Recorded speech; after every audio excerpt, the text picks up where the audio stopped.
we're live.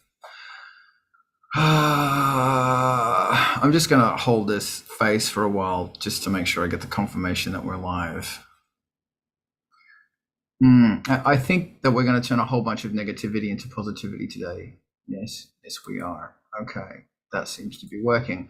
Welcome. This is The Art of Rock. Every Saturday morning we're here at this time. We're talking about rock and roll, how shitty life is, and how we're going to get through it by using music as a sledgehammer to actively destroy so that we can make music or art or whatever we do.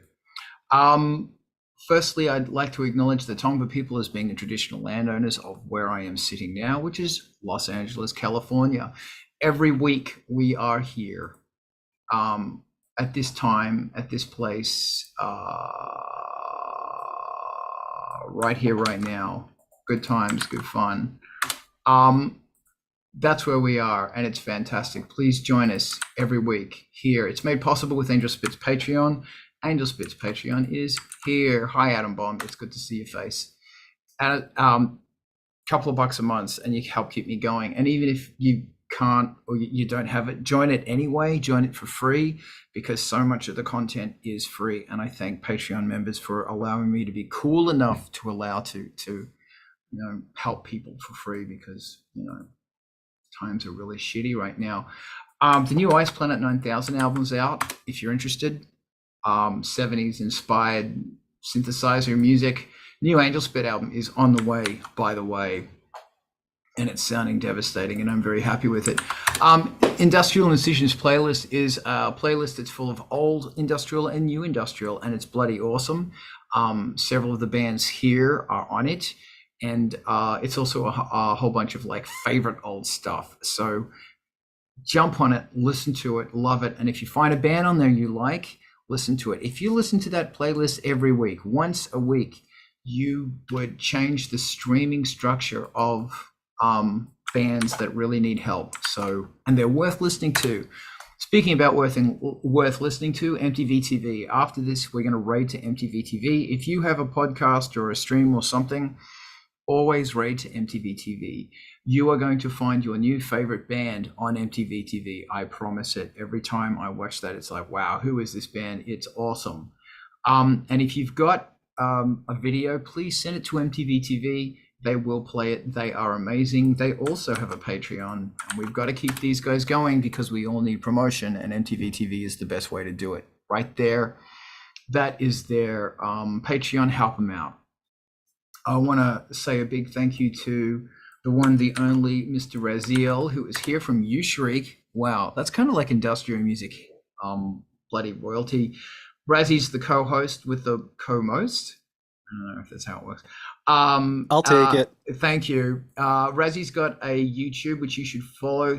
He's also got a Patreon, which is Bomben, and Bomben could be the wrong term, I'm not sure. And also the Bandcamp of Ushrik. It's bloody awesome. And the new album, Bleak Destinations, is good shit. So I'm going to throw mics open, and we're going to talk about, start off by talking about perfect versus getting it done. But I think it's much more fun to talk about how do you keep making art when everything is fucked. So I can gladly start on this one. Actually, Razzie, do you want to start on this one? Yeah, mine's usually, I was going to say what? Sorry. Can you unmute yourself? I fucked up everything. I did. You probably unmuted me while I was unmuting me or something. Do we fight it? Yeah, we fought it. Okay. The floor is yours. Go. I don't have a balance here to offer, and it is more of a question angle for me, because I think a lot of people handle it very differently. I have these thresholds personally, and when I can't get work done, I can't get work done. It's like, it doesn't matter if I'm trying to work on it for too long or for too little time. I can't get work done. Can't do it. But also I have a tendency to get into some arbitrary quality level or project length or no deadline that doesn't inform, like, okay, I know when this is finished because X, Y, and Z. So I don't have the external sort of guideposts to do it. And I don't know, like, but there's two things that are fighting back and forth on my mind. It's like getting stuff done when everything seems like shit, and perfectionism. Like, these are both really related.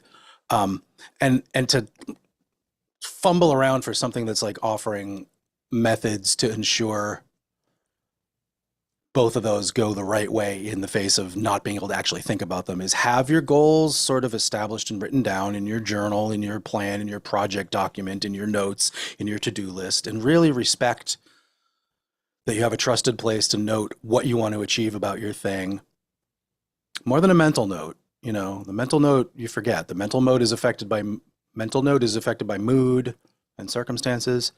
And if you have some of these things written down in a sort of dispassionate and almost third party view kind of way, at least you have that to refer back to. And maybe that's just a project deadline on the calendar. Maybe it's the actual specs for what you want to achieve with the thing in your own words. And um, secondarily, have your tools at ready always. I think this is a pretty universal one, is like most people that create a thing enjoy the tools that they create the thing with. And so have your enjoyable tools at the ready, whether it's your um, single recording app for getting ideas down, or your full-fledged studio with all your parts in it, but have it accessible and ready in a way that you can go back to in those short moments when, even though things are going roiling around in your life and you just get a slight little break in the clouds to go get in there, you're not going to be fighting other tasks and getting entrenched in paths to fixing things or setting things up. You can just get to work. So yeah, I mean, does this sound like I don't have like a clear, solid view of an answer to the two sides of that question? Because I feel like I don't, but I have ideas. And they're damn fine ideas, and I thank Well, you for thank those you. ideas. I have a few ideas as well. Well, actually, when shit hits the fan for me, all the ideas run away. So I have no more ideas. Don't know what to do. The core of creating and building and making and inspiration and all that is gone. So when I face grief and hardship, it stops. And I get a lot of people saying, "Oh, but you need hardship and stuff to make great art." I absolutely and overwhelmingly disagree with you. I need a clear, functioning mind to do that. And if I don't have that, I can't do it.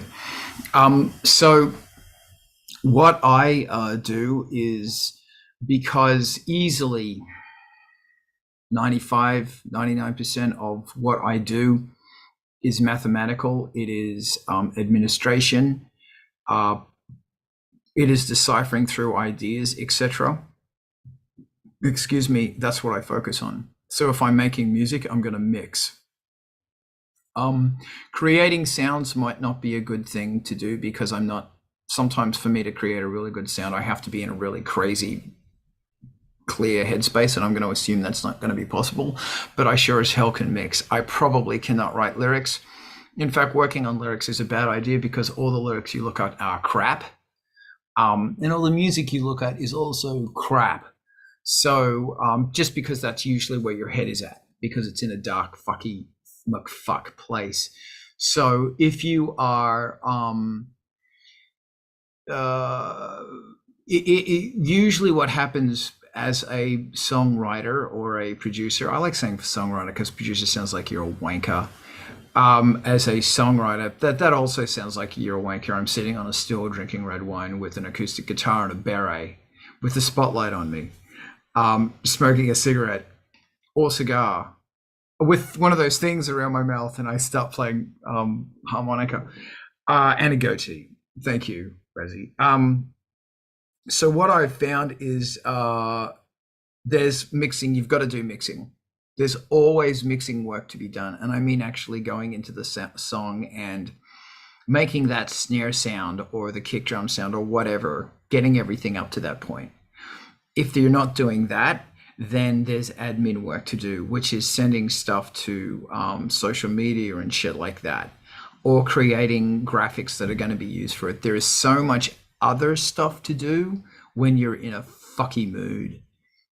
So you have to push through it, and you have to realize what you can do, even though everything is absolutely on fire and fucked and hopeless. Aaron, what are your thoughts on this? Keep it short. I was definitely gonna agree and second that. It's one of those things where I think if you're in the shitty mood, other than take the walk or take the drive, it's the fact that, like you said, constructively, there's not a lot of emotional attachment with the sub layers of a song and trying to mix and master, like you mentioned, like trying to make sure that everything works as far as those metrics go. That's just my personal take on it. And then there's also no personal attachment to promoting yourself. There's elation if you get a new spot or a new place or a new listener or a new whatever. But if you're just in the thick of it, and you're just pissed off, then yeah, it'd be great just to channel it into, okay, I either need to do the mastering side of the house, like you said, or do the admin, or do something, that's still moderately constructive, but doesn't have a high emotional investment in it. Yeah, go ahead. Sorry, Rez. Yeah, no, it's fine. I was new version of Zoom, different place for the icon. Didn't raise my virtual hand. Do either of you find that results-based tasks feed back into momentum? And if so, are there go-to results-based things that you can do where the effort is lower and the bang that you get for doing it is more banging? The endorphin payout, or is it dopamine? I'm not sure. It's one of those brain drugs. Pick a neurotransmitter. Yeah, that's it. It's really difficult because you've got depression, and then you've got depression, and then you've got depression. And sometimes, often, always, in fact, what you come to expect from that payout of, hey, yay, I got something done, isn't there. And that's what's really hard about, like, there's a part of the art creative process that is the same as doing your accounts. And I joke about this, but I absolutely mean it, that you need to find what that part is. That's the same as doing your taxes, which is 1 + 1 = 2. Put this number in this thing and do this thing. Because if everything you are doing is based on emotion and how you feel, because mood is for cattle and love play, thanks, Girly Halleck, you're going to burn out real quick as an artist. And it's actually something I see all the time, is that, and that's the other thing, is that you've got the metric of success. And we've talked about that before, how there isn't really a real one. I don't know. I can't even process what the metrics of success is because I've stopped giving a fuck. So yeah, moral of the story is you just got to keep going. Worst answer ever. Please rebuke me. No, man. I mean, that shifted the question to where I was going perfectly. Honestly, is like, yeah, we're talking about an irrational emotional state that doesn't respond linearly to the normal stuff that makes you happy, that gives you energy, that makes you move forward. That and I know there are people who are perpetually in that state and don't get motivation from typical metrics that other people are like they have a party and invite friends over for having done it or something. It's like, maybe. Wow, party, friends, two things I don't have, but go on. We're all friends here now. Yeah, I know, but we never turn up to each other's house because we're on other sides of the country. Demented and sad, but social. Yes, true. And we have cats. I think, yeah, well, that's true. Familiars, if not friends. The showing up and doing the work component is, I think, what we're kind of getting at, where yeah, it's not always possible too. That's another aspect of, sometimes it's too difficult and you just can't. But lowering the friction, and for the past few weeks, Carl, this is one specific anecdote relevant to my life. I was asking you about how you put your files, and it's kind of a funny joke about how we're talking about sorting our files. But that part of the project carried me through, the project being life, let's say, not just music career, that carried me through actually getting some stuff done. And I can look back on a couple of periods of my past 3 weeks of very low motivation, mood, energy, and activation.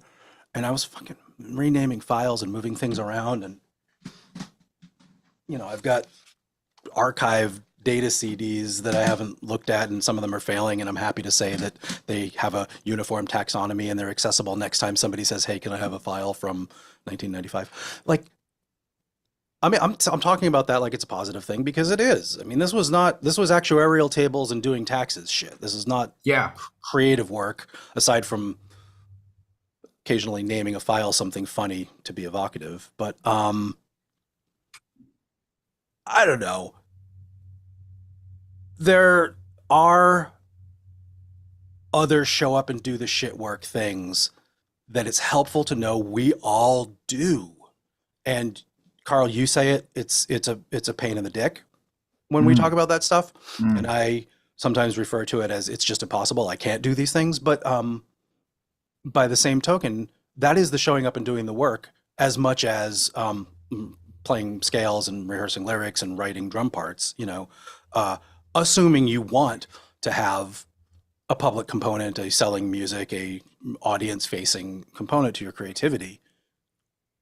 There's ways to get that stuff to be lower friction. And for me, putting the files in the right order so that when somebody says, hey, can I have the files from X for this project? You can say, yeah, I know where they are. I can do that. And you may need to refresh it every 20 years, but you know, anyway, long way around to saying, yeah, I agree. Thank you. And I do see your hand, Aaron. I'm going to throw this to you in 1 second. Yeah, it's really important that there comes a point in making music, which is your hobby or your job or whatever it is, that you're treating it like a job. And you're treating it like it's Monday morning and you don't want to be fucking doing this shit. But, you know, it might be file management. It might be going through accounts. It might be doing all of this horrible, arduous dog fucking shit that we fucking hate doing. But you just got to do it. And these are really great things to do. Pulling it back into what, if you've just joined us, we're talking about how do you keep making art when everything is fucked. So when your life has been absolutely swipe fucked by disappointment, fuck, by some fuckity fucko who's just a fuck and has really fucked you up. How do you keep going? How do you stay focused and not let that fucking piece of shit stop you from making art? Because fuck that person. Aaron, talk to me. And say fuck as often as you can, because I don't fucking care. Well, fuck it. Good boy. We've reached the intersection of fuck it and why bother. But there's progress. Okay. You know, it gets frustrating because it at the end of the day, like, family wants to tell you what's best. They want to be encouraging. They want to help with the next thing. But like you said, if something ends up breathtakingly fucked, or somebody goes out of their way just to T-bone or sideswipe you, you get to a point where, you know, a lot of things become agitating. It's little things, it's every other thing, you know, and that's typically the response, right? You stub your toe and you're like every other thing in my life, everything is fucking going wrong. But the flip side of that is literally, I'm like, you know what? I need to fucking fire up this notepad. I need to do a little bit of what Razi was talking about, like dig through my Google Drive and find all these fucking hidden gems that I had originally like uploaded but never just cracked back open for some stupid fucking reason. Fuck.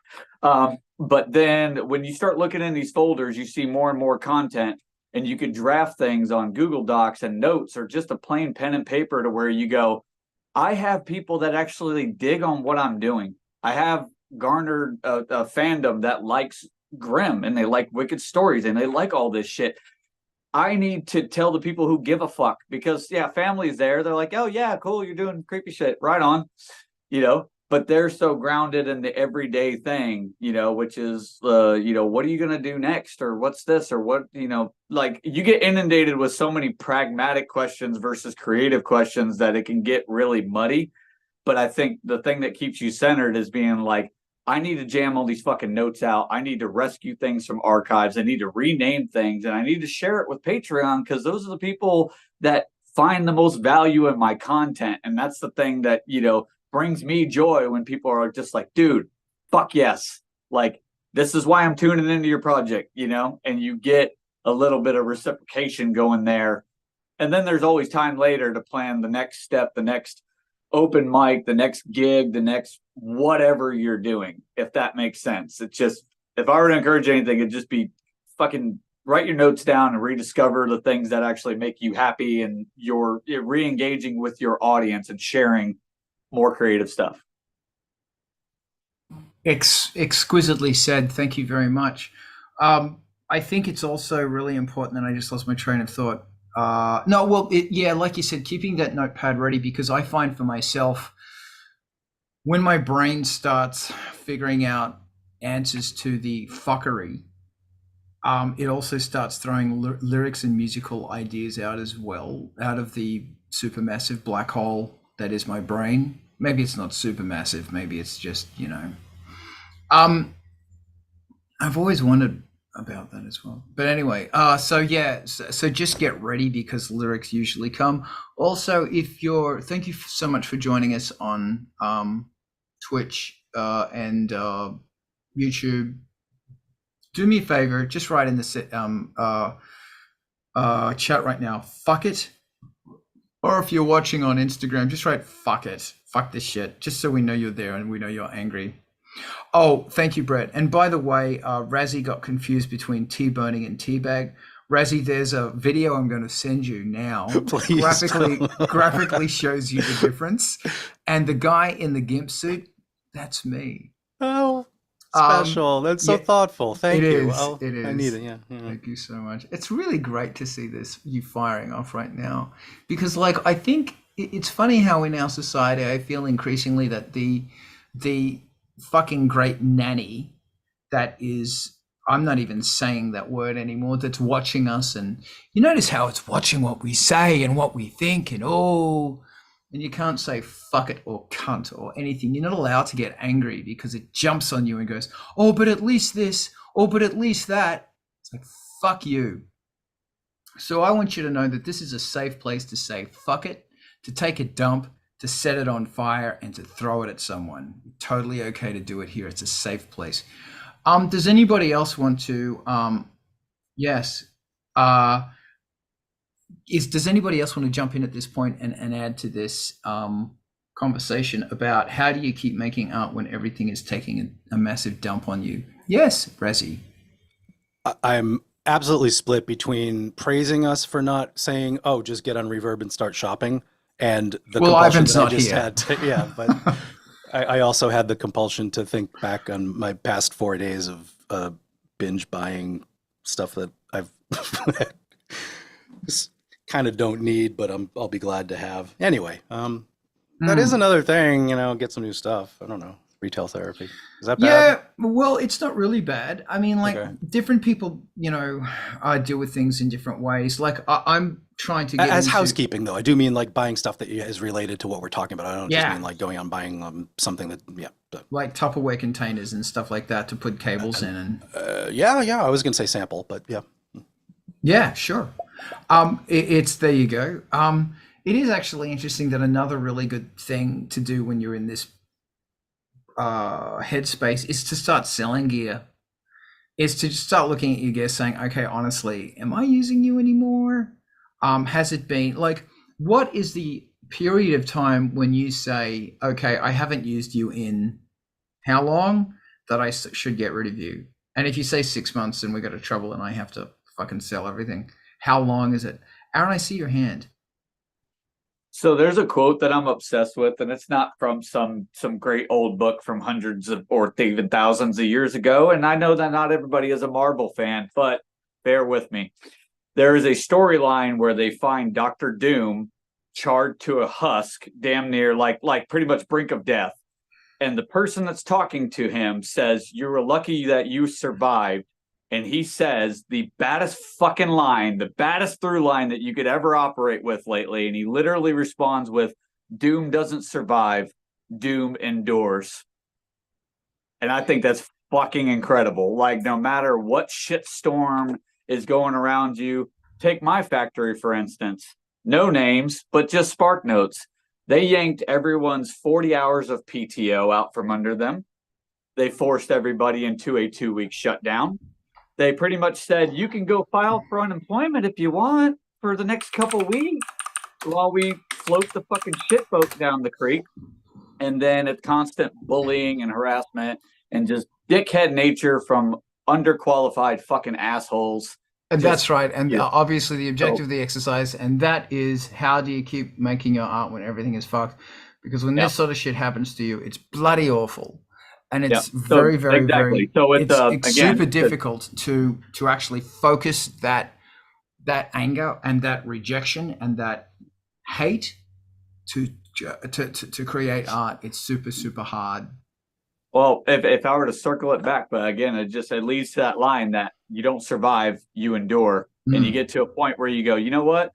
All this other shit was not possible because of this job, because of the 9-to-5 fuckery.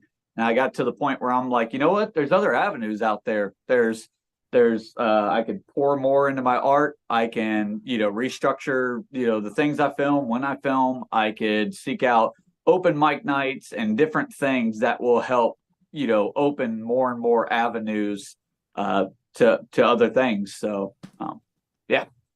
No, good on you for pursuing, for persisting. Push forward. Push forward. Thank you. Brett, what are your thoughts? A moment ago, you asked about gear. When is it time to sell it? And I'm going to tell you, I'm going to be very bad at that.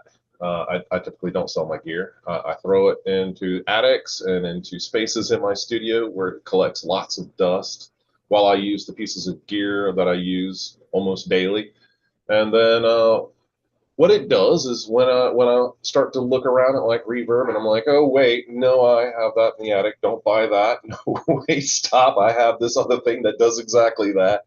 And so yeah, it for me, the gear acquisition thing is more, I just hold on to what I have because it actually ends up having the effect of narrowing the scope of what I use. That's interesting. That's really interesting. Thank you. Resi, what are you thinking? I feel like by the time I'm too old to actually see small components, I will have gotten skills for repairing just about all small components that are used in synthesizers and audio gear between 1968 and 82. And I want to redeem myself a little bit for saying retail therapy and also include the reuse therapy and repair therapy and reorganizing your studio therapy. A lot of that is a little more, I don't know. It multiplies the value of what you're doing. I mean, selling your stuff is good. Get rid of it if you don't want to work on it. Carl has reminded me that that's probably a safer option in many cases also. But Brett, like turning on your stuff once every 10 years, like the things that you haven't plugged in, and I don't know if you want to put a decade on it or 5 years or something like that, but if you plug it in and notice it's broken, that could be a good prompt for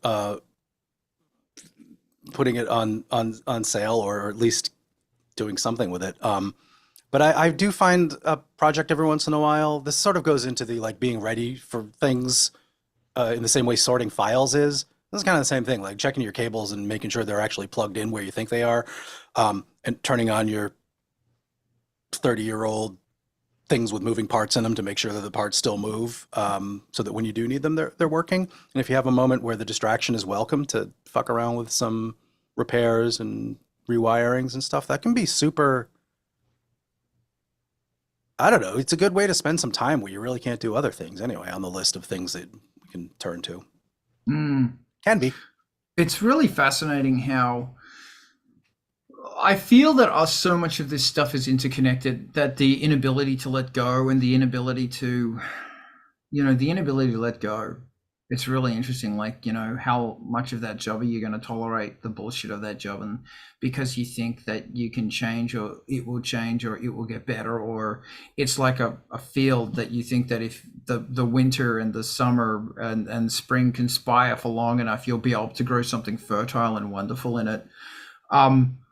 Beautiful. The answer is, yeah, I don't know, because I'm human, and unfortunately one of the curses of being human is to constantly give things the benefit of the doubt because they change. Sometimes they do change, but sometimes they rot. And I don't know the difference, and I can't tell the future, and God, I wish I could.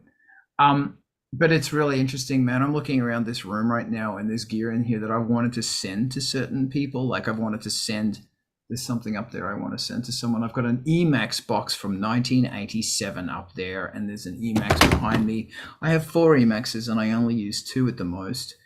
There's so much stuff where it's like, I need to, I always question, what is the spiritual significance of keeping these things around? What is it doing to my spirit?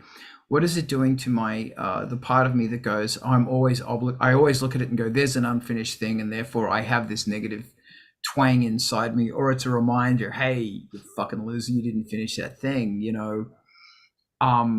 it's so interesting, and it ties into what you were mentioning in your employment situation, Aaron, that that sort of, anyway.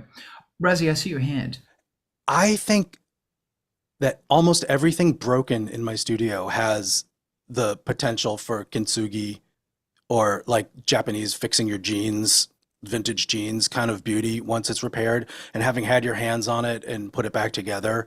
And the more that you work on this stuff and make it part of your own craft and creation and responsibility, I don't know if it makes you feel a positive motivation toward using it in that way, but at least I know that almost nothing that's sitting here not working is a hopeless case that I'm mad that it's there. It's the hope of maybe one day finding somebody who will work on it, or stumbling on the YouTube video that outlines the exact process for doing it and thinking it through and getting on it and getting my hands on it. And I don't think it's going to have a beautiful gold line through it, at the end of the project where it used to be cracked, but there will be that in my affection for the instrument for sure, So there's some of that. It's interesting that I have a folder whenever I'm selling gear. I have this specific folder because I have a folder for everything, guys, and it's called Sell Synths. In my stuff folder, and in my stuff folder, there's all that stuff that's just too hard, like synth manuals and shit like that, and patches you get for different synths and blah blah blah. But I've got this folder of stuff that, and once they get sold, when I'm trying to sell them, they're active in that folder. Then there's another folder called Sold. And when they get sold, they go in there. God, I suck. And it was funny that I was going through that the other day, just trying to clear out some space, because that's another thing. How much of the archive material that you have in data really needs to be there? And I was going through this stuff, looking at all these pieces of machinery that I've sold over the last 10 years, going, I don't even remember owning this. Or I don't remember, like I haven't missed it. I haven't thought about it. And then, 2 days later, I went, yeah, I didn't use it. It's fine. But anyway, that's my thoughts. I was about to throw this to Aaron, but we just lost Aaron. I see your hand. Oh no, hold on. Aaron, Hey. Come on back. Floor's yours. Really wanted to make sure I brought up something without butchering it. It's funny that Razi was talking about a Japanese mentality. And there's a term called ikigai. And I've been thinking about that more and more, and even more accelerated since the whole job thing just dissolved in real time. So ikigai is IKIGAI. And it's a thought pattern that draws from all corners, and it's talking about main key points that will reach an intersection. And it's, what are you good at? What do you love? What the world needs, and what you can be paid for. And right in the middle is where you're trying to be. And that resonates a lot with me because, it's like, had my situation not have decayed into a radioactive fashion, I probably wouldn't have got in the car and drove down to an event and hosted the event as Hack the Reaper and had a fucking blast. And then did stand up as Hack the Reaper, and that's been in the back of my mind for about better part of a year. And then also just had fun and did karaoke and whatnot. But that could lead to future opportunity via open mic and. So on top of the crafts and creations that I make, I mean, it's a cool concept to where I'm at, it's like, you know what, I might be able to kind of segue toward that or dovetail that into something that I want to do with that character in another avenue, using another vehicle and doing stand-up comedy. That's awesome. Thank you. Resi, what are your thoughts on this? Carl, I don't know if I've mentioned this before, but you know the folder in your Photos app that says like password only, no, don't look in here, no girls allowed. That's where all of my photos of gear that I've sold lives. It's all in there.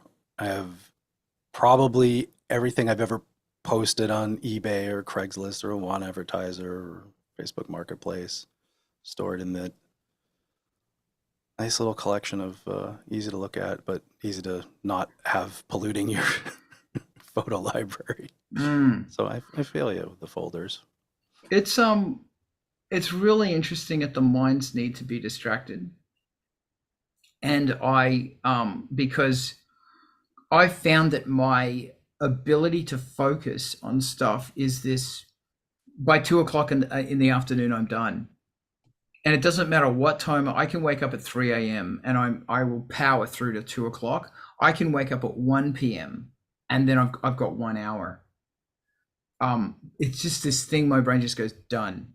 I don't know. Is it operating in a different time zone or something? I have no idea.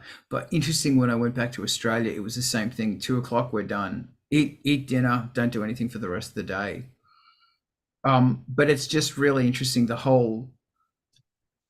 how I notice my brain is constantly looking for distractions, and it's interesting that I've entered a new area of despair, hopelessness, perhaps, in that I can't look at stuff for sale, synths and reverb and fucking Craigslist anymore, just because it's like, it's pointless. What's the point in me getting this? Like, what's the point? That's how I feel now. I have no point I have no more room. I've got all the fucking gear in the world, and it does not, for me. Might for you, good for you. Yay, money. What's that like? But for me, it's getting up at fucking 4 o'clock in the morning. Thank you again, Frank, for waking me at 4 o'clock in the morning every day. Razzie, I see your hand go. I just think that's one of the big existential questions. Like, what's the purpose? We all try to answer that with myths and stories and research and facts and stuff. And that plays right into you've got to make your own reasons every day, some of us. You've got to invent new reasons and create stories every day. And it's a lot of effort. But if you don't do it, you end up with 6 weeks of not having done anything. And then where were you? But, you wake up and you look into your dark abyss of a soul, or the void where one might have appeared, and you say, I can. Here's a couple of reasons why. Man, you got to take that moment and breathe and think it through. It doesn't always work. You can go a long time without that working or doing anything. But if you just like practice this, like, it's meditation, it's Buddhist, it's, routine, it's all these things. But, there's some amount of setting out your mise en place fancy knife set for the next day, so that when you do have to look into,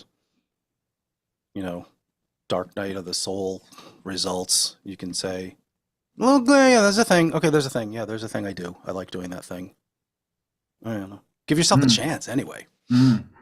I was, Brett, I see your hand. I'll just be super quick. I was brought up the son of a father who dad has to-do lists, like, religiously. He has these little tiny Spyrex notepads that he's always jotting these to-do lists.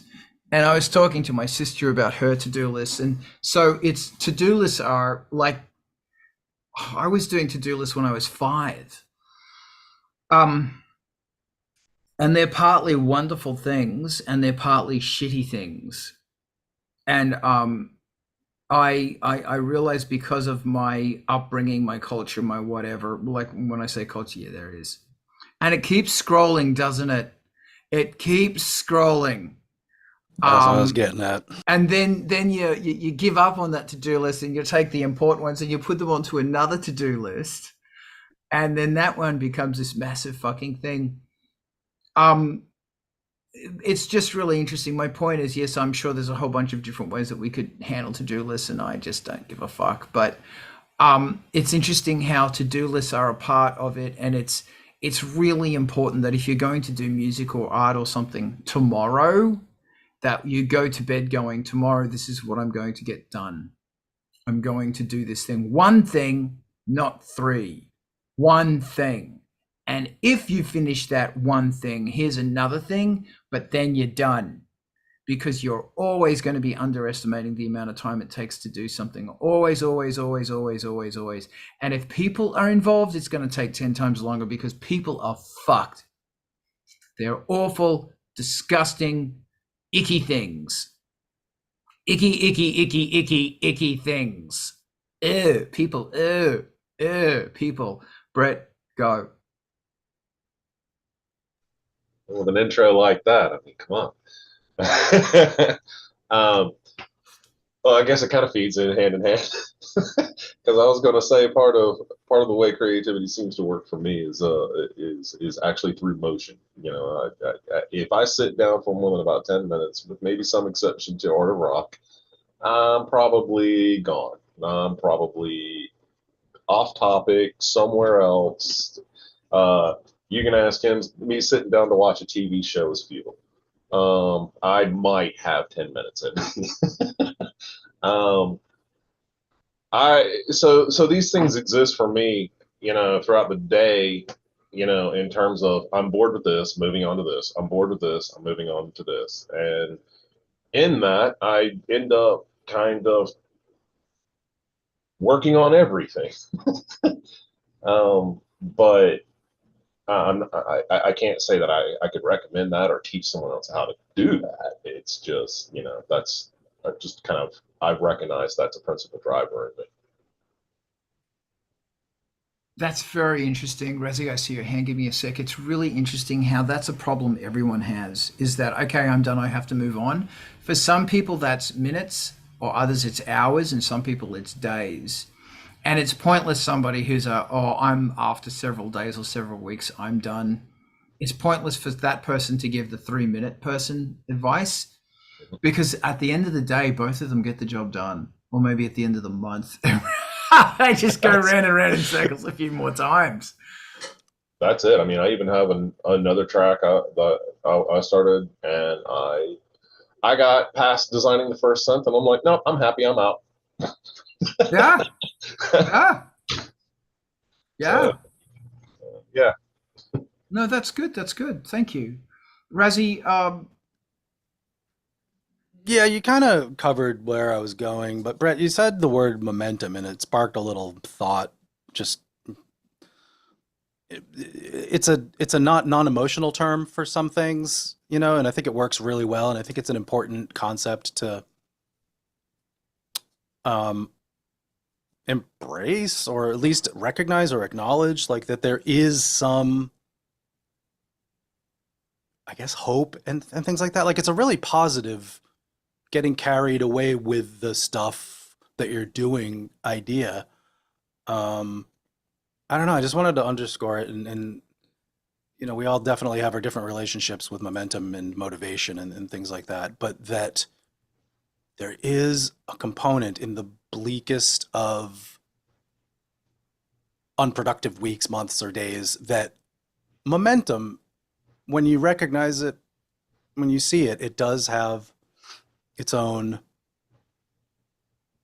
I don't know, man. It's tough to even conceptualize. I just wanted to say, yeah, there's something in there. I think it helps guard against burnout. Finding things that have momentum and doing more of the things that give you motivation to continue. Yeah. Just keep chipping away at the iceberg. That's Aaron, I see your hand. Just give me 1 second. That's one thing that's really, really shitty about human neurologicalness version 1.1 is that the motivation comes after you get started. You have to start, and then your brain rewards you with motivation, and that's really awful. But everything's really awful. Aaron, help me. Go. If I were to propose an idea, and maybe it's just my weird ass brain, I would try to do something in the vein of Doc Brown with a freaking note to Marty McFly. That's kind of like the note to himself type. Like, in other words, if you get inspired by something, instead of being like, I have to fully hash out this album concept, or I have to finish this song, or I have to finish this verse, you could jot down the ideas that you're ruminating on, not word perfect, not rhyme perfect, but just the things that you're working on, and fold them up and throw them in a bowl, throw them in a shoebox, record them on a voice note, send it to yourself, record it on a voice note, send it to your drive.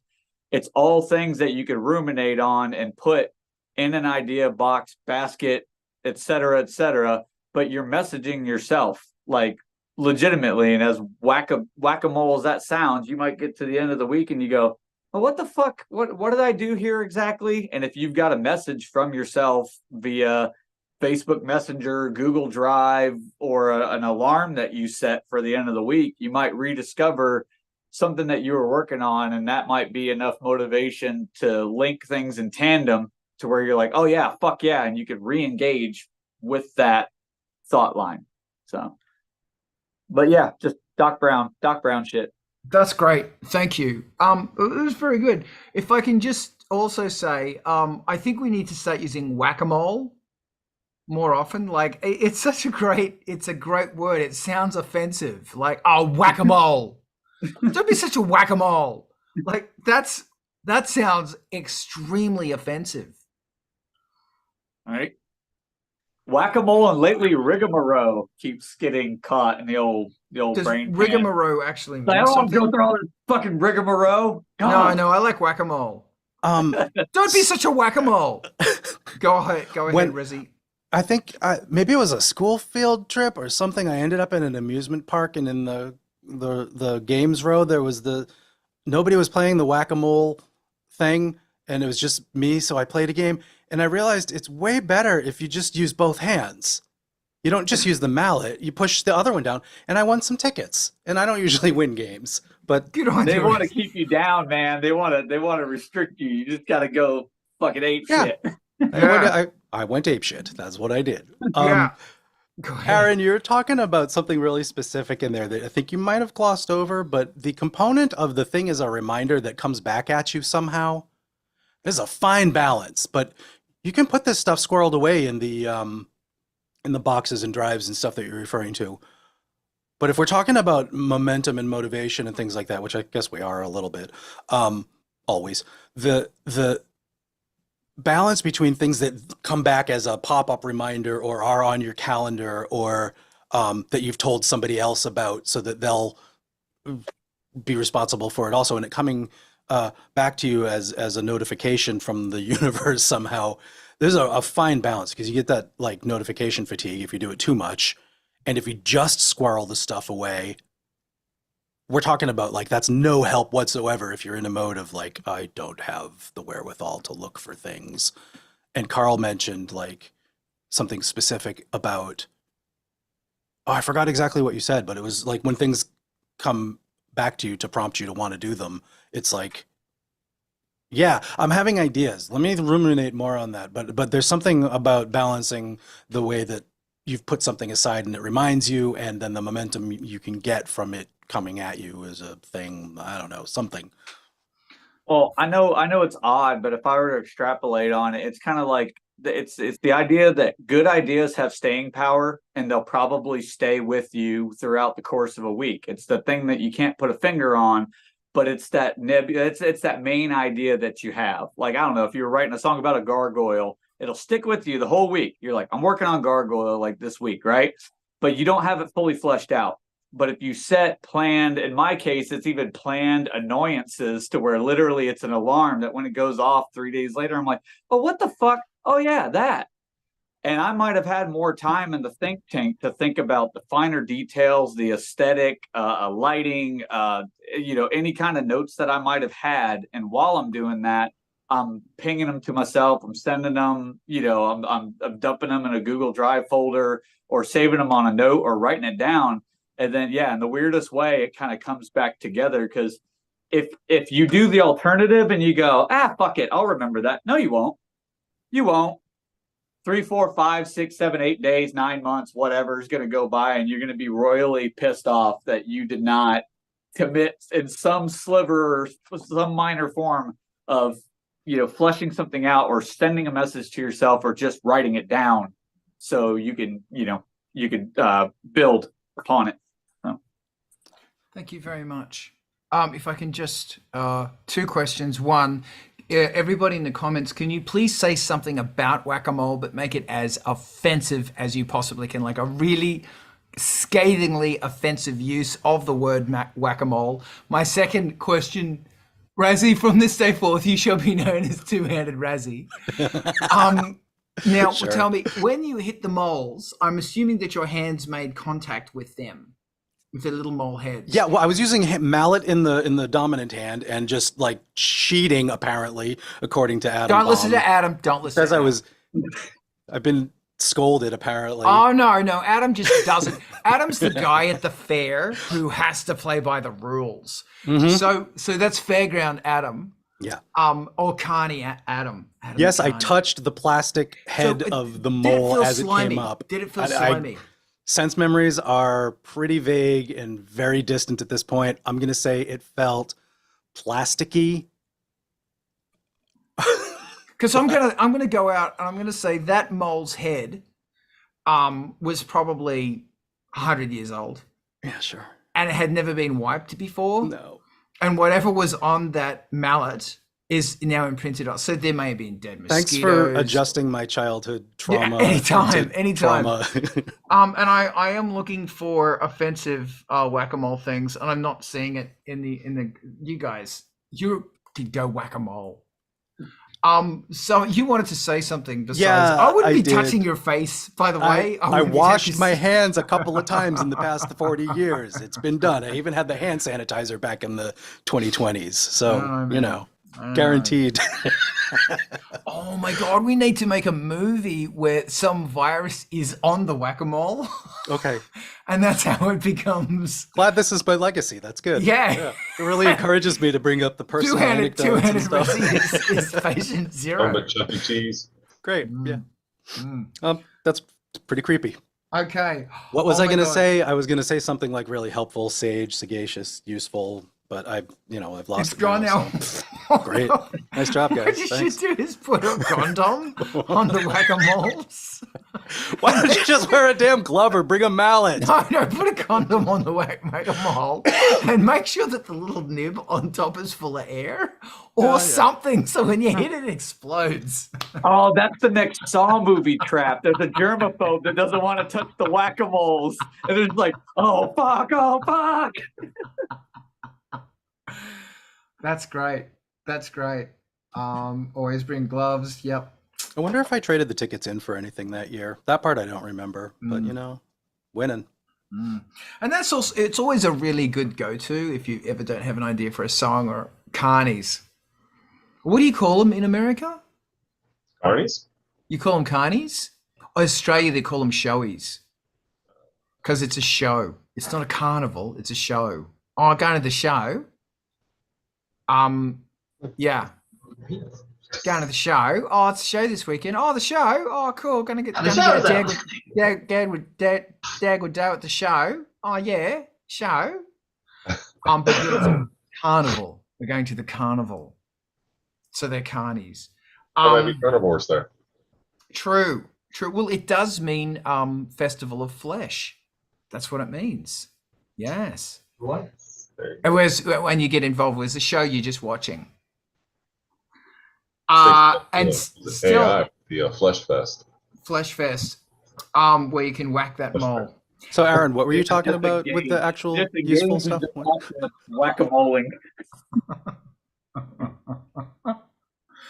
We need an energy drink called Whack-A-Mole. Does anybody actually own Whack-A-Mole? Like, is it the ownership of the Atari Corporation or something? Like, who owns Whack-A-Mole? Whack-A-Mole. I'm not energy looking. drink. You look it up. The homework assignment.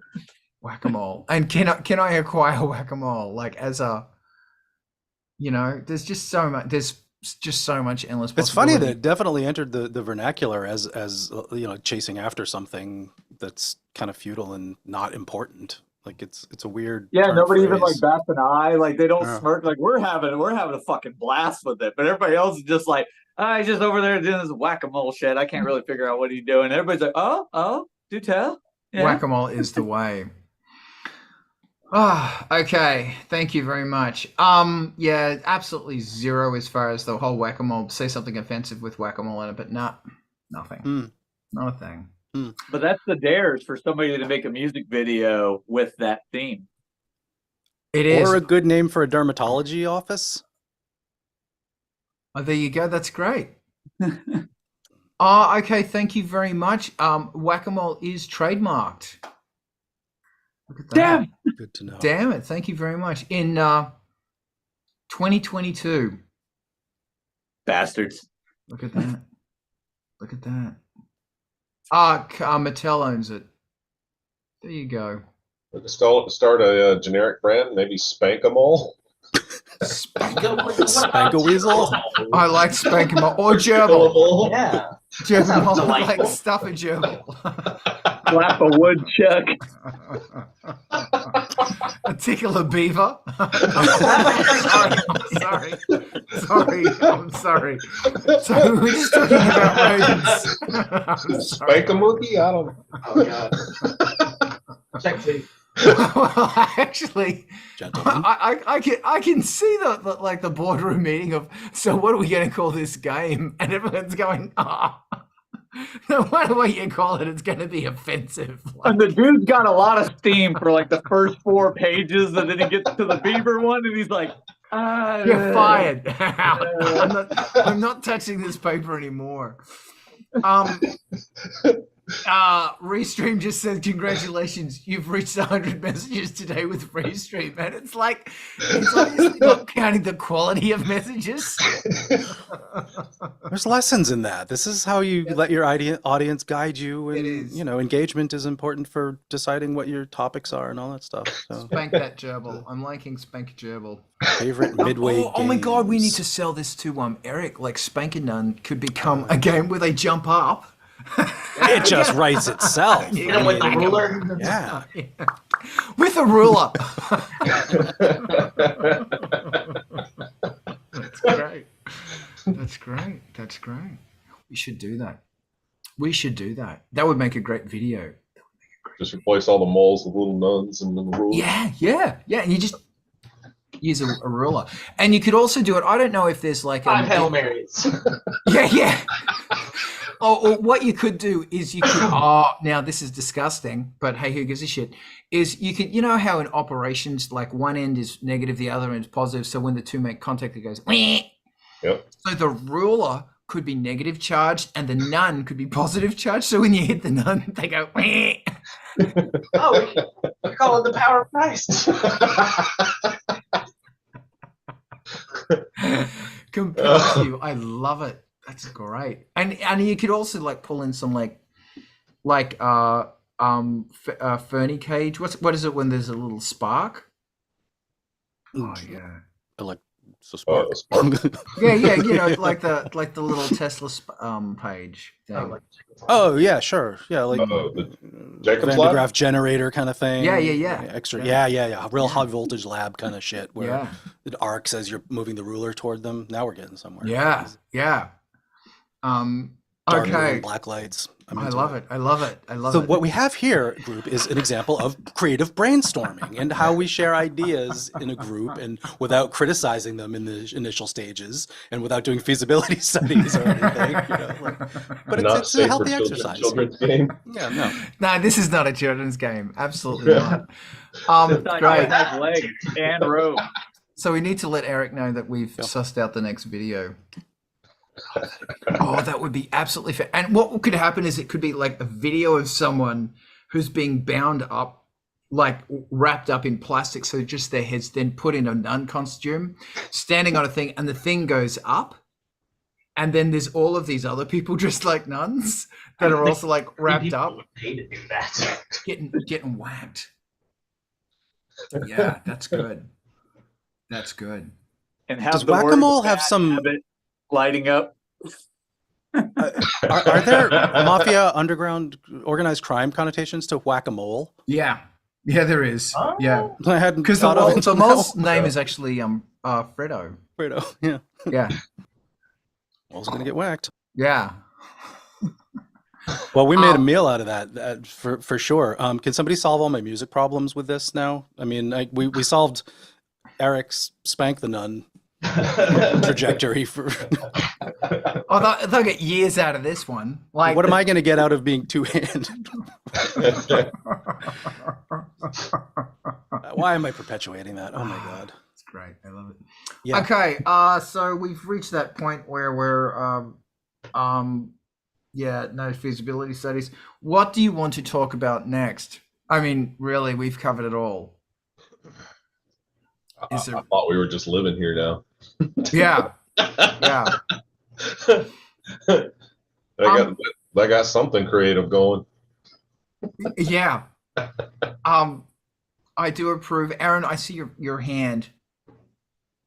The term's kind of flat, but I was thinking about the aspect of reaching out to where if you haven't previously thought about promoting something simple like, QR codes, printouts, whatever you have, that's just like quick, easy, accessible via phone. But I thought about more and more, especially in my case, branching out to things that run adjacent to our show because it's got a gothic aesthetic. So why not promote that at tattoo shops or pursue open mic nights? So that's something that I think could, twist and turn on the music aspect. And yeah, that's a little more legwork or possibly literal legwork to go to the shops, but nothing ventured, nothing gained. So if I were to offer up anything, the idea would just be branching out, because I think everybody gets tunnel vision from time to time. Everybody kind of gets to where, all right, these are my main avenues and how you promote, but there could be a lot of opportunities just for live appearances or whatever. However I want to structure it. Essentially, it's just branching out in a couple subsects of the area that's around you, because you never know who might be perceptive to that. I think that's fantastic. Because some of the strengths we have here is that we're dealing with human beings and not dealing with people scrolling through the lost chaos of what the internet has become. What are people's thoughts on this? There used to be a thing where people who go out are the sort of people who go out. People who stay home are the sort of people who stay home. They both buy records, but they have different ways of acquiring music. And knowing who your audience is, what their age is, and what their demographic is a really important thing. And knowing where they go, how they go, etc. Yeah, live. God damn. Yeah, Aaron, please. I was just about to say, I mean, I don't want to preface everything with a thing, but I mean, there may be opportunities just in our sphere of just doing like open mic nights, literally like, okay, so I appreciate like the world of stand-up comedy. And there's a lot of times where they're like, I have to knock the rust off. I have to get out and I have to do something. Doesn't matter if it's just 5 minutes of material, 10 minutes of material. I mean, hell, that's what open mics are all about, right? It's just about experimentation. So you can go back out there to get your feet wet or to try out a track or whatever else. It also goes with the idea in tandem that we were talking about previously, like maybe nothing's ever truly done or mastered. Like it's just, it's a track is merely abandoned, but you can get to the point where you go, fuck it, I got a new demo or I got a song that I really love to jam to, and I just want to do an open mic night, even if it's one song. But again, that's a way to branch out, and you could bring stuff with you if you want to try to make sales or have QR codes to promote your shit, or to each their own. But just for the sake of getting back out there and doing it, I'm obsessed with the notion of how many ideas and things are actually going on in my area. And a lot of them don't have overhead. It's just, we're doing a gig, come on by, because they want variety. They want a buzz. They want to get people in the door. And by extension, if you are inclined to film it or have somebody film it for you, then you have video content for all of the things that you're working on just to help promote. So I think it's just one of those ideas that works hand in hand in hand. Okay, this is good. Thank you, Rezi. What are you thinking? I don't think I can add much to that, Aaron. I think I want to just, say yay. Booking an incognito or low-key show is a really solid motivator. It gives you a date on the calendar. It gives you a reason to make a plan and steps toward a thing. And keeping it as you're calling it open mic rather than a marquee, booking a series of shows of some sort, makes it so that your stakes can remain well-tempered and not get out a full show production hand, and just concentrating on the things you need to do. Personally, is really sounds like, I'm in the middle of underlining the songs on my set list that are going to make it into the thing that I'm doing, and having a date booked is the only thing in the past year that has made me get to actually underlining those songs and cutting things off and figuring out what I'm doing with them. So yeah, I would agree. Okay, thank you. I've got a question. It's a question from a novice, me. So if I want to do something which is not an acoustic guitar, but a dude with a bunch of synths, and I want to play it, where? What venues can I go to? And it's ambient music, so it's not well, this is the thing. This is the eternal artist dilemma is I want people to listen to my thing, but when you're going to go to a venue, the venue's going, well, I want people to buy drinks or food. So that's I guess we're going to throw that out the window because people aren't going to just listen. They're going to be drinking and talking and help. Razi, what do you think? No, there's a network of attentive art audiences that may be viewing your stuff in a gallery setting or a record store setting, or I'm not tapped into it, so I'm not speaking with authority here. I'm speaking as an observer, but I just know that like my friend in Drecka has what I think he books his own shows into very special and dedicated spaces that are interested in his work and the work that other people are presenting in kind. And it's ambient, abstract, often minimal stuff. It's not rock shows. And I have seen the intensity and concentration in his face as he's performing at these things. And I've seen the rapt audiences, small and large, interacting. So I know that there is a thing that exists to be part of. You don't have to rebuild from the ground up, but there's this idea of house concerts and alternate spaces that aren't on the I'm playing somebody else's gallery opening as the soundtrack, or I am the focus of attention on a stage in a rock venue. This other entire range of spaces and audiences that's out there that I think we should talk more about in the next couple of months as that question comes up, because that's important stuff. That's great. Yeah. To think about. Not an answer, just ideas. It would be very interesting to find out how one goes about hitting up galleries. Does one, is there a network you can go through? Is there a... There actually there are some people who have already capitalized on this, like doing house concerts and getting in the middle of it and like ruining the space. And I have a couple of names to say avoid, but there are also ones that are doing it legitimately, like that are just people doing it. So I'm going to be thinking about that as we go.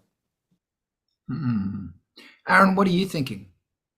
I'm thinking, museums and galleries, they're always looking for variety or things to kind of draw in. You have local community, you have you got everything from art from all ages. I definitely think that there could be a venue there. There could be a moving display or something, maybe, framed up that has all, things that showcase your work if it's not a full blown event. But I don't know, I'm thinking small scale, large scale. But if it were large scale, I mean, I would think that, a sci-fi convention or a few others that kind of seem kind of odd at first, like a lot of people are mainly there to dress up and, buy shit. But you could maybe network a way into where cons are looking for things to fill their calendars. So you've got your main showroom floor, but then they'll say, hey, if you dig on XY, you can go check out Ice Planet 9000 up in Exhibition Hall B from, 2 to 3 p.m. And the people that like it and gravitate toward it, they do just that. So I think it's some of the conventions. It might not be a huge convention. It might be an up and coming, but I think that's an avenue. So yeah, museums and conventions. I don't have like a direct lead on that, but quite a few of them, it's kind of a nebulous space because I don't think you have a lot of overhead. Like you don't have to buy into an artist alley booth or anything. They're just looking for events to fill that roster. You know what I mean? They don't want their event to look like it's falling flat. They want to have, this panel, this Q&A, costume contest, etc. But you can kind of thread into the mix. Sorry about that. Thank you for this. Brett, I see your hand. A question I'm going to throw into everybody very briefly, very shortly is, what about you just hire a place on Peerspace? And also, Razi, can you take over because I've got to deal with the cat? Yeah, sure. I will in a sec because Brett's got his hand up. And did you want to weigh in on what we were already talking about? Yeah. So, and this might also go to Carl's last question as well. I'm not sure what Peerspace is. I've never used it, but where I was going with the idea is, one, I think theaters could be a good idea for a location for something like this, where it offers food and drink and still, provides some kind of little area for people to socialize if they want to, but then you're still kind of getting the best of both worlds in that you're that centralized space. But the other idea that I had is actually modeled after more like fetish shows and things like that, where a lot of times they inhabit the same concert space, if you will, as major acts, but the way they use the space is different. And you'll have, and I thought this might be a good thing for for an ambient band, where you've got this music that you can hear going through the entire space, but then I don't know, you invite people who do stuff, paint stuff, makes maybe video games, or it's crossing the scenes, like integrating different groups of people into your thing. Part of the difficulty in just answering this with one solution is there are so many ways to approach it. And my knee jerk is to say, stay a musician, don't become a party planner. I think that there are times to be the party planner and the booking venue organizer and worrying about like occupancy and insurance and, bouncers and stuff, like being responsible for that things. But I would assume maybe musicians you tag along or work with. Yeah, well, there's obviously there's an industry based on this, and there's many different segments of the industry. But going to something like that, what I'm trying to say is you're talking to people, you're talking to individuals, and if you can keep it low key and not get worried about booking a venue that has requirements and a fee, and then having to fill the venue to make your the money back that you just spent on reserving it, and then splitting like your merch take with them, and it just gets to be a lot of overhead. And it sounded like, Aaron, at least we're talking about open mic nights where that stuff's sorted. You show up, you do your diligence for promoting to the best that you feel you want to, and you play something, and you may get paid, you may not. It's not a really part of the equation right now, because we're talking about, I think, first forays into getting back into doing something. And let's try this. Let's see if it's going to work. Let's work out some new materials. Let's not make a full-fledged commitment of the $10,000 venue purchase with, you know, the coverage that you need. And let's get out there and give ourselves a timeline and reason to do something. So The busking approach would be.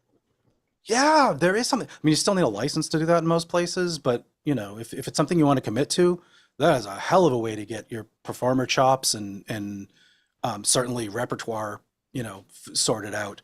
I've never even considered doing that, but I've seen the appeal. There used to be a guy in Boston's MBTA subway, Red Line Station, Park Street, downstairs.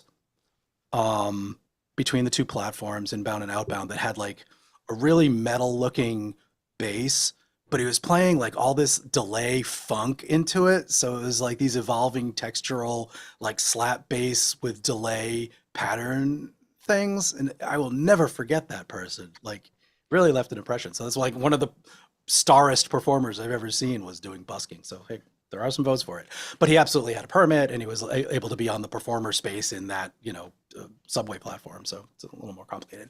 But this is not to say that all of the other ideas about traditional booking and, you know, renting a venue and committing with peer-to-peer space sharing and house concert networks and some of the places that take a fee to buy you into the network for getting shows, like they'll take up some of that responsibility and trade for all of the money that gets traded hands until you pass around a hat. But there are a lot of ways of approaching this on many different levels. So you can decide what you're comfortable with getting into right now and worry about the other stuff, the bigger things, the larger commitments later. If your goal is to, yeah, I got to get this show on the road. I got to work out and throw the rust off and do a thing this week, this month, this year. So, Carl, you're back. Aaron, you've got your hand up. I was going to say, yeah, something kind of recently ran into was they have a thing, at least here in Knoxville, that's called no-tell comedy. So essentially, people that are interested in the show as a whole, you'll pay your fee, but then they don't reveal the location straight away. And then as soon as everything's kind of locked in, you know, they'll tell you, okay, gigs tomorrow night, and it's at X time.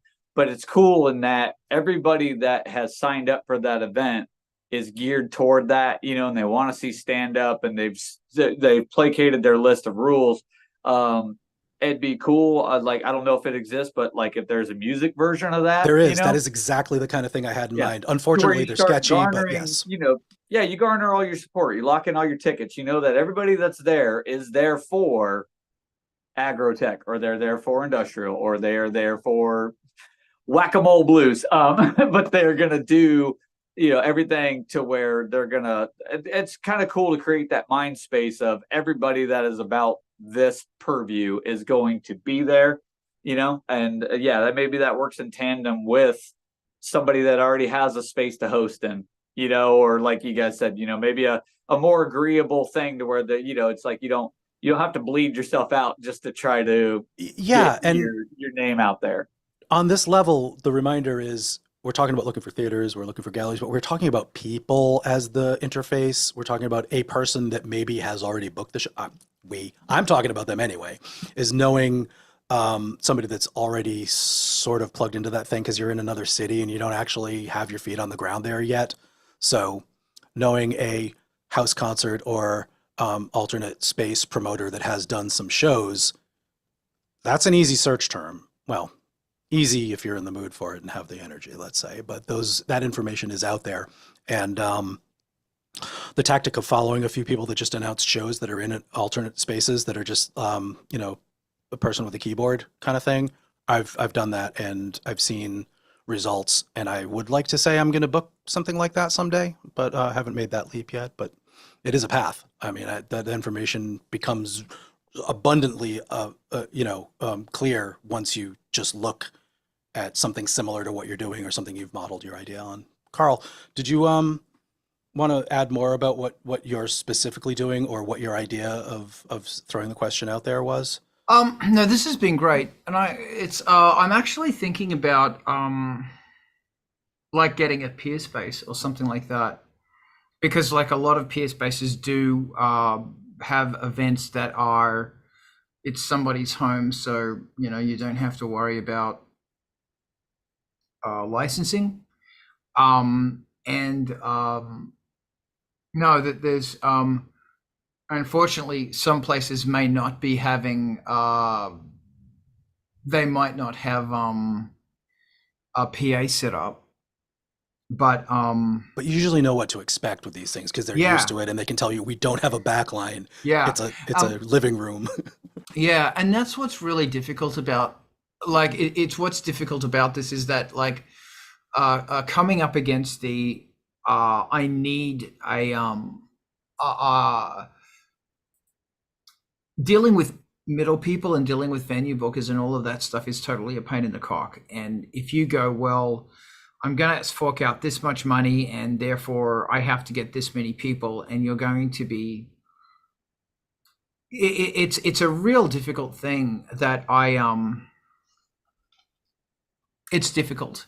And I know that I'm at a point in my life where I am very I'm just done with fuckheads. I'm absolutely done with fuckheads, and I don't care how much money I'm going to lose, or you know, I'm learning that if there's a discount involved, there's going to be more headaches. You're going to be paying for that discount somehow. Like if it's a mate's rates or an employee's rates, you're going to get disrespected. Yeah, that's, I guess that's my thing, is that, you know, when you gotta, how do you find these galleries? That's People. yeah, but my problem is when it comes to dealing with people and mixing, and I am awful at that. I am absolutely hopeless at that. You're shortchanging yourself a little bit because I Well, from no, experience, no, but no, I no. think I know trust where you're me. coming from. Yeah, it's like I mean, for me, and I don't want to get bogged down in Jesus Christ, how much I fucking hate LA. But I have a lot of problems with dealing with people in Los Angeles because I have a very low tolerance for wankers, liars, and dickheads. And unfortunately, that's the sort of person you're going to be dealing with constantly, where it's not just, here is my fucking card, charge the fucking thing. It's not just a handshake, but money has just exchanged as well. It's mine. Doesn't seem to happen much. So yeah, and I just want to make music, and I don't know, and I know this is a problem that so many other musicians face as well, is that, look, hey, I could do my whatever, it could be done in an art gallery, and I don't know. So that's what's interesting about this conversation. Unfortunately, busking isn't something that I can do. No. Because of gear, and also because I'm not a busking kind of guy. I can't. Yeah, do that's it. that's his own thing. The whole passing the hat. Yeah. No. Actually, being in the street in a situation that is non-secure. Because, like, you know, when you think about it, if you turn up to a gig and you're not getting paid and it hasn't cost you anything already, you're at a better position than most things are, because usually when you turn up to a gig, you're $500, $1,000 behind. And if you get, you have to get X many people to break even. But whereas if you're not paying and you're passing a hat around, you are going to financially win, especially if you're selling merchandise. So if something like that exists, oh my God, take me there now.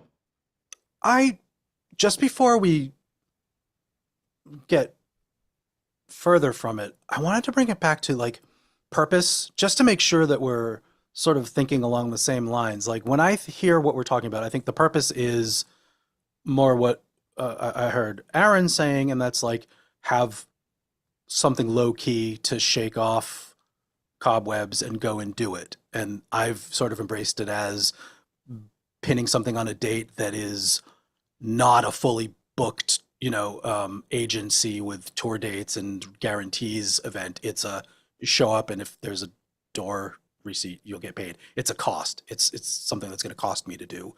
And Carl, if you're not talking about something as low key as that, where definitely it's more of a plan of, yeah, sell merch and you're going to like make back your investment, and there's other things to do to add on it. That's an interesting component. And I think it's like, if I paid to play to 20 people, I'd be thrilled.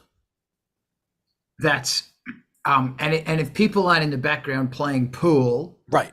or drinking whiskey very loudly, then that would be really nice too. So all these things are, I mean, I hate to harp on a glib thing like people, but it ends up being like venues don't matter because they're not doing the booking agent stuff. They don't have their own agency to do it even. And touring isn't what we're talking about. We're just talking about getting a sense of, like, just for an example, is like, here's an act that's doing something similar to what I am. I see where they are doing things every month in their state. And I can think of 3 people that I've been sort of following from afar that I was doing this, like with this modeled in my mind. I'm a solo performer. They're doing spooky, dark, synth stuff. And I'm going to like maybe ride their coattails a little bit. Who are the people? What are the venues? And when am I going to get off my ass and actually email them? Hey, my lights went out. Happens. But I see a path toward that, which is like, yeah, if I play to 20 people and it cost me a plane ticket or a car drive to get out there, I'm still happy because that was the plan. I now booked a thing. Maybe next year I'll book a string of dates that I can make profitable and sell merch at. I don't even want to have to worry about printing t-shirts for this one. I just want to show up and do the thing. Maybe. It's not about finding a gallery that also has shows. It's about finding the 3 or 4 artists that are playing record store, tattoo parlor, club venue that's also a Chinese restaurant, that kind of thing. And you get the vibe, you sniff it out, and you're like, yeah, they're about on the level that I want to be doing this at. I'm going to fucking slide into their DMs. I don't know. I haven't done it yet. Maybe it works. Okay, cool. Aaron, what are you thinking? Well, and another idea that's come up recently, just with indie cinemas and everything, if we're already talking about, pre-established content or MP4s or whatever you got lined up, there may be a visual way to do what you want to do, booking said indie cinema and hosting an event where you play music videos or you play visualizers, you play old albums, new stuff, whatever's clever. Your gear investment and lugging and hauling may not be as substantial, and you can get down to a finer point of formatting and what have you. But the basic idea would be, I'm going to take over this cinema for an hour ish and be able to play and get exposure and do that, and you may be able to roll that into an event where, people are coming to observe, you know what I mean? It's like, it's always great to have a prime driver toward whatever new project you're doing, but it's also great to perhaps garner support from the uninitiated, quote unquote, but that's just an idea, and or if you don't have a full-blown cinema, but then maybe it's a short throw projector and a portable screen, and a sound system.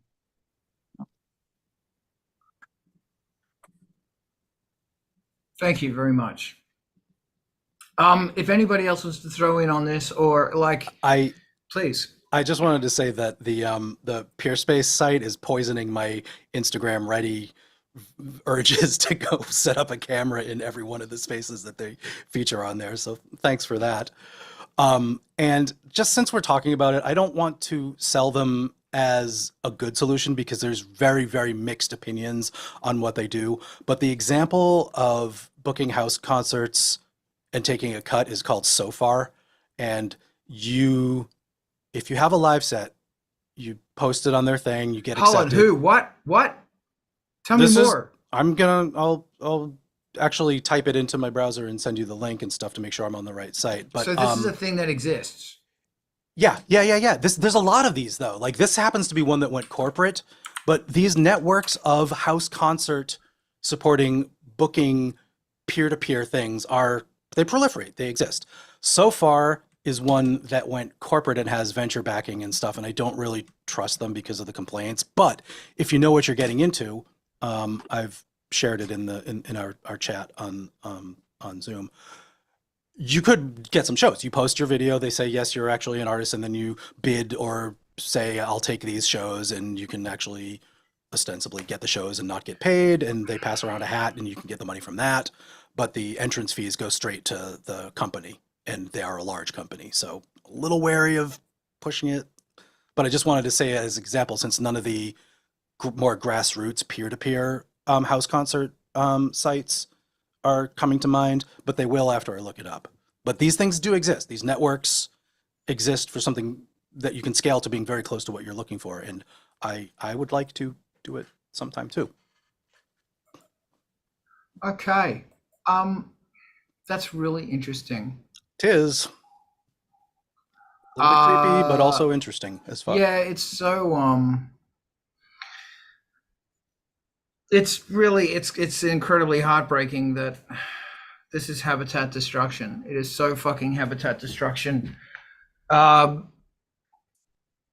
if you've got like $1 million loft in, downtown or something, and you want to have a cool concert for your daughter, that's the problem. No, and you want to, you're a millionaire in this. You want to have a concert for your daughter, and Angelspit's available, then, or a personal appearance by Carl, then that's the kind of this is the kind of thing that I think that they're leaning toward more than. I'm speaking ill of something I don't actually know that is that bad, but you know what I'm saying. I think that the difficulty is I have to.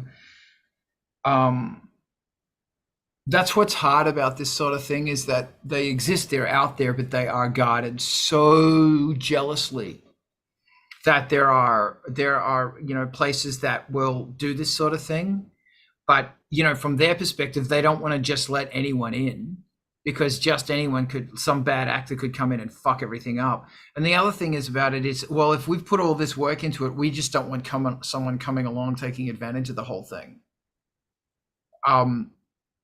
That's what's hard. Yay.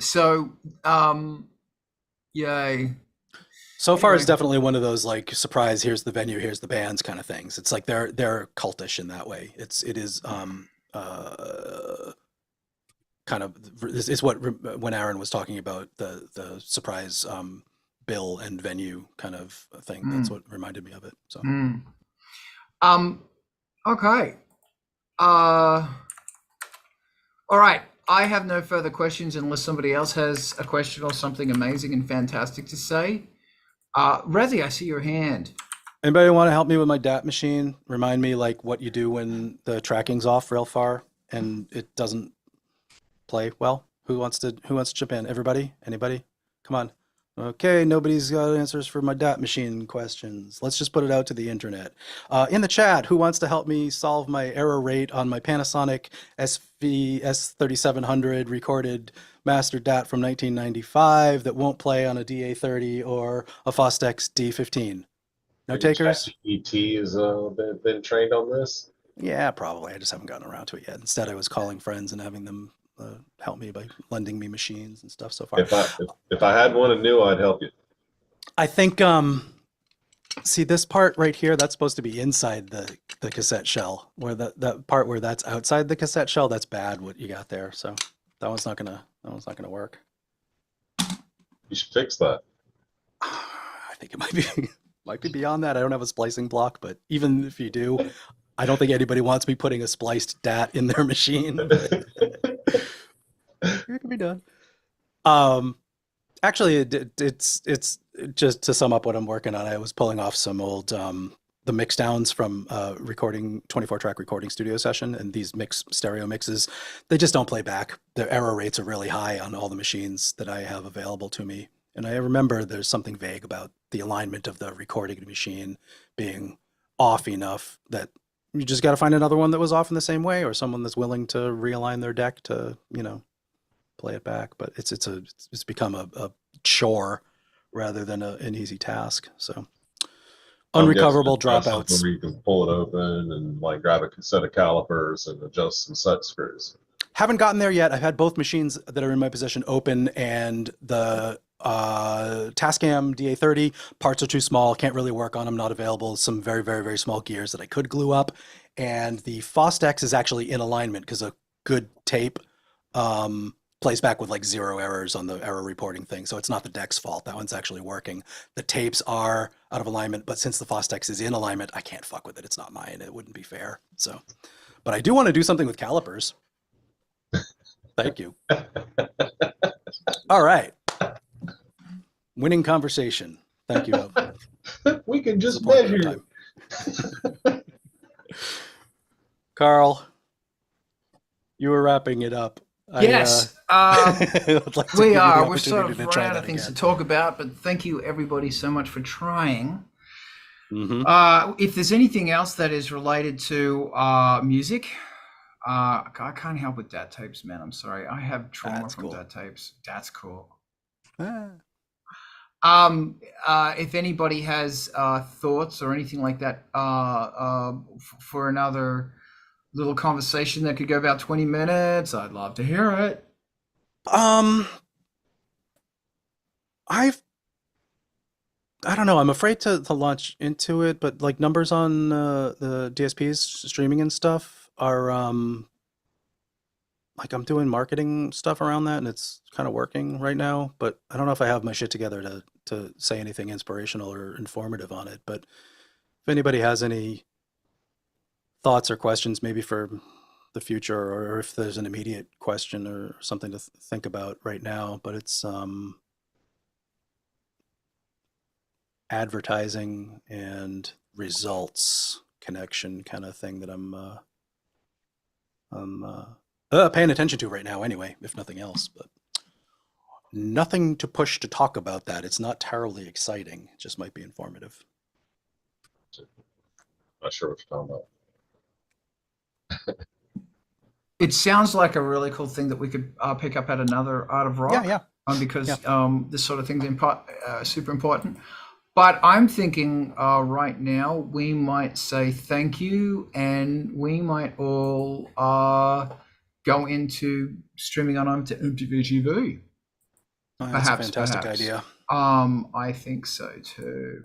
So I want to say once again, Art of Rock every Saturday. It's here. Twitch. That's where we're going. That's where we're always at. And Diana, if you can have your finger on the stream button, the raid button, that'd be awesome. Brought to you by Angelspit's Patreon. Thank you so much, Patreon people, because it's just awesome, and you bloody keep me going, and I am so grateful. Please remember to check out the Industrial Incisions playlist. There's a whole bunch of really, really cool shit there. Cool shit, old shit, new shit. Just get that stuff going. Oh yeah. A big thank you once again to Raziel for co-conspiring on this hostage thing. It's all for the cats. It's all for the cats, baby. And we are now going to raid on over to MTV TV.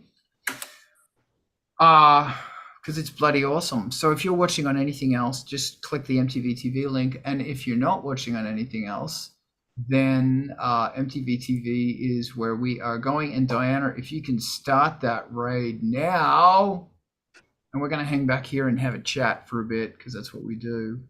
That would be bloody fantastic. And I am actually going to myself. I'm going to be looking at places in like hiring a peer space or something like that for a few hours to do a gig. That's bold. I like it. I really do. Because if you're only doing if really it's 20 people. Yeah. Yeah. I have to look more at that. Like both of these sites, the so far in Peerspace, both have like the same layout. So I think they might be similar business models, but I wonder. As far as just like finding a cool place to go do some photos, like Peerspace is kind of like that's their thing. Like I would guess. I didn't get a chance to look at it yet, but that's neat. Very, very, very neat. Fantastic. So You know what Yeah. I want more than anything? I want to pay people who are good at what they do to do the thing that they're good at and then have a thing done.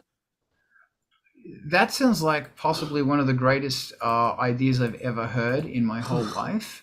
And also people who are actually good at something and not just, oh yeah, man, I'm really good Yes. at it. That's what I'm talking. A prerequisite there. I saw a thing you did. Let's do that thing, except this way. Yes. Here's the money. Here's the thing. Yeah, because people kind of don't do that.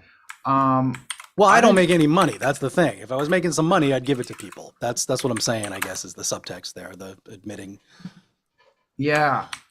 I'm going to not set that defeat. rate off a bit more because I don't know if it actually went. I got onto mine switched is what I'm saying. Oh, so it did raid?